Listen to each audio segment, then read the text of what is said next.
Welcome to an Insider Special Report. I'm Jarret Johnson. I'm joined by the mighty Joe Yeager. Mighty Joe, man. First off, we want to wish all our viewers out there, all our subscribers, everybody, Happy New Year. I hope you had a Merry Christmas and a Happy New Year. It's not only the end of 2019, but of course it's the end of the decade. So, man, how many hours do you think you spent watching Texas Tech sports in the last decade? Oh, good.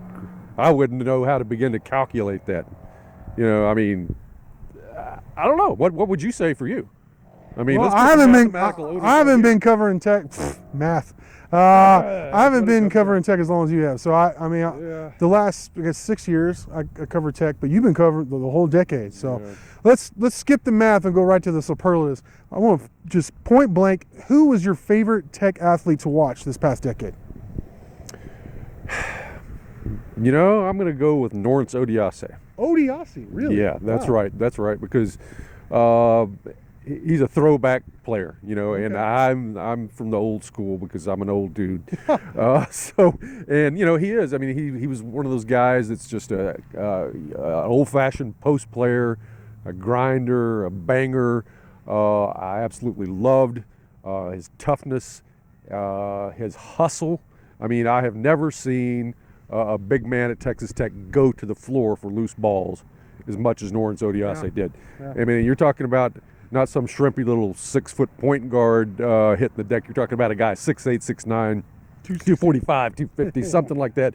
He's got a long ways to go, and he hits hard when he meets the wood. And the wood suffers a little bit too. But so you've got to be really, really motivated if you're going to actually hustle and hit the ground for loose balls the way he did at his size. And one of my favorite all-time Texas Tech basketball players. Also, one of the greatest defensive players who's ever come through this program. Lawrence was great, and he was a great story in that, he suffered all those injuries, and it looked like his career was going to be cut short, and he just kept persevering. And then obviously got that big payoff last year with a tremendous senior season. And I remember there in the national championship, him fighting two Virginia Cavaliers right there, right in front of me. I had people sending me gifts of me like freaking out, like, whoa! I had that black eye from too much revelry there in Minneapolis and all that. But Lawrence is great. For me, I guess I'm going to go Captain Obvious and say Pat Mahomes, because it's very, and I said this from day one, it's very rare where you watch somebody who does the extraordinary on a regular basis. And I mean, he did things that I've never heard of before in terms of his arm talent and just his elusiveness. Every Saturday, whether they won or lost, it seems like he made one or two plays where he just blew my mind. And he was worth the price of admission, even though they lost a lot because those terrible defenses. He was worth the price of admission just because he was that spectacular, and obviously that's been proven out at the NFL level. And what about your favorite team? Could be any sport. What was your favorite year and team that I could probably guess who this is going to be? I mean, who was your favorite team of the decade? Yeah, you're right. The national runner-up team. It's amazing the sort of talent that was on that team. I mean, and if you look at it on paper in terms of like recruiting stars and all that stuff, you don't think that it's like a Kentucky or a Duke or anything like that. It's not those kinds of guys. But you look, and now they're all playing pro ball somewhere. Culver, sixth player in the NBA draft. The rest of these guys in the D League, and been doing some really good things there as well. And they're just all those guys were pretty much some of the very best players that have ever come through this program. Absolutely. I mean, you name it, in one respect or another, they got to make your all-time at least third team, every one of them, for Texas Tech in the history of the entire program. So that's just a special group. That's the one that put Texas Tech basketball completely on the map. They did things that if you're a long-time Texas Tech basketball observer, you never expected to see happen in your life. And they did it. How could you not just absolutely love that and remember it for as long as you live? Yeah, it's a no-brainer. Captain Obvious, again, that team is my favorite team of the decade. And my favorite part of the team was that it seemed like every time there was a new challenge put in front of them, they answered the bell. Right up until the last seconds where they didn't, But, Big 12 championship, obviously first Final Four, first national championship game appearance. And I really go back to that Iowa State game on the road, or if you don't win that game, you don't win the Big 12 title. You know, yeah, they handled their business against Kansas at home, and that was great. But that Iowa State game, and that place was raring to go. Iowa State expected to win. They come out and punch you in the mouth, and they responded, and they won, and they were champions. And that's when I knew it was like, they got something special. They may make a run here, and obviously they did. So I have to agree that that team is the best team, best Red Raider team of the decade. Yeah, that Iowa State game. I mean, you got to remember, that's the Hilton. I mean, that's just one of the toughest venues in the entire country, and you're doing it on senior day. Yep. And they did not want Texas Tech to win the national title on their home court. The Big 12 title. Yeah, the Big 12 title on their home court. So that's about as tough an out as you're going to get, and they go in there and they get it done. So I would agree that's kind of the moment. You know, they were a 3 seed. Mm-hmm. They obviously should have been higher than that. I mean, based upon that alone, should have sent out the warning signals. People need to look out for this Texas Tech team. So I agree with you on that. All right, Joe, up next is Coach of the Decade. So who would be your Red Raider Coach of the Decade? Well, I mean, man, you got 3 really tremendous choices. Yeah. Maybe there's more than 3 that I don't know about, but because it's like every single program just about has been killing it, except for the elephant in the room, the football program.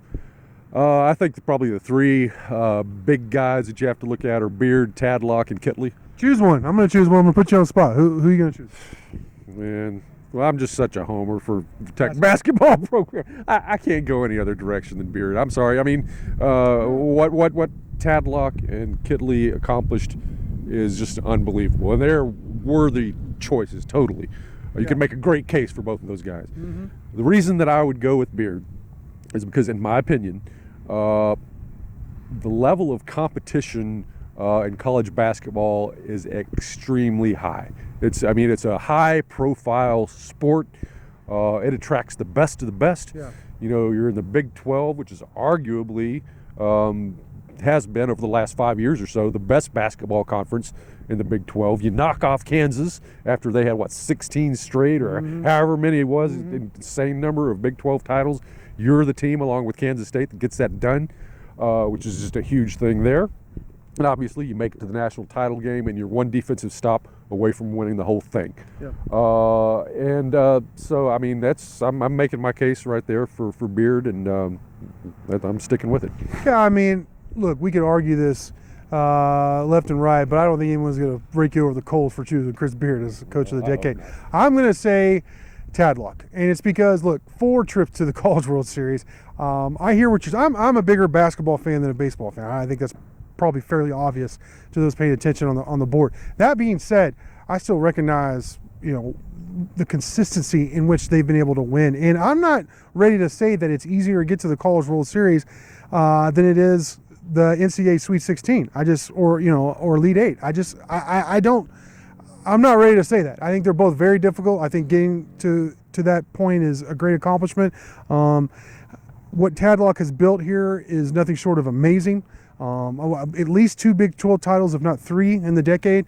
So for me, Tadlock's the guy, even though I'm a bigger basketball fan than I am baseball. I wish we had a football guy, quarterback or coach to put up against, but they haven't even been close. You know, and Kitley, hey, wins the national title.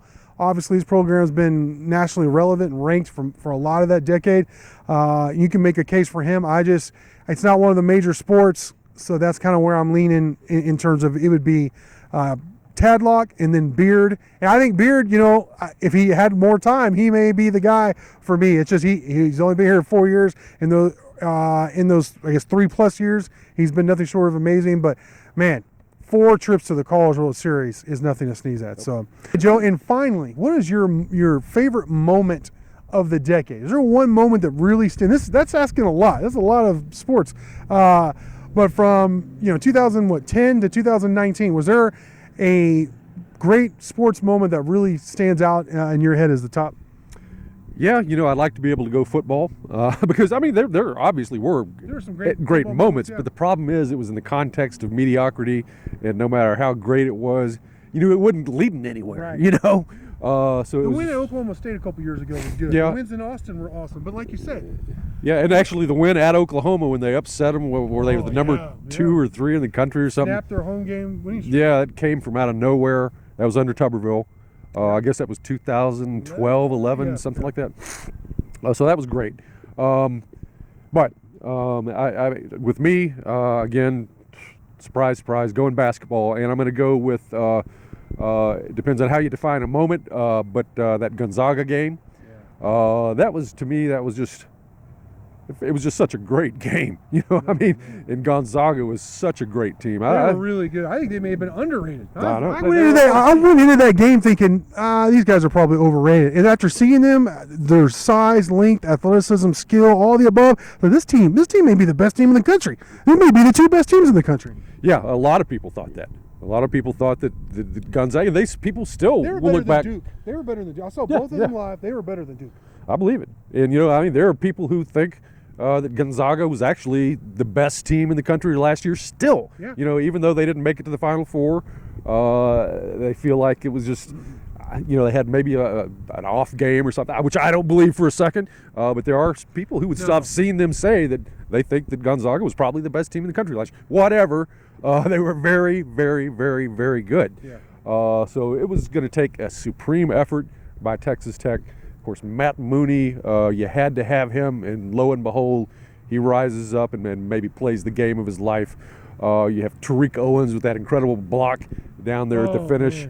And, it was a nip and tuck affair. There were points where I thought maybe Gonzaga was going to start pulling away a little bit, but then Tech kind of reeled them in, and they just kind of took over methodically throughout the second half and closed it out. Yep. And you go to the Final Four, Texas Tech in the Final Four.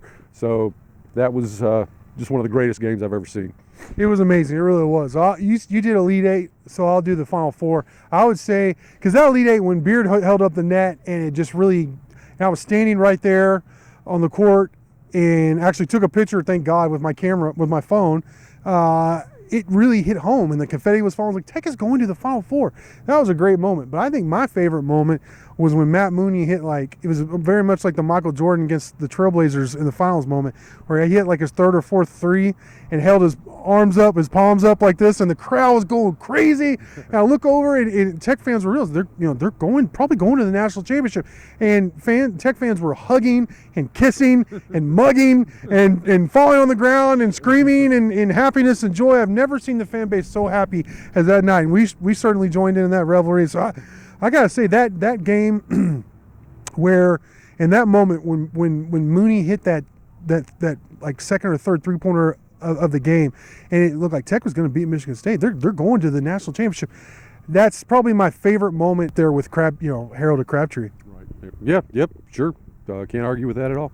All right. Well, that's going to do it for this special report on top moments of the past decade in Texas Tech sports. Happy New Year's from Inside the Red Raiders to all of you out there. Great stuff from you as always, Joe, and thank you all for watching.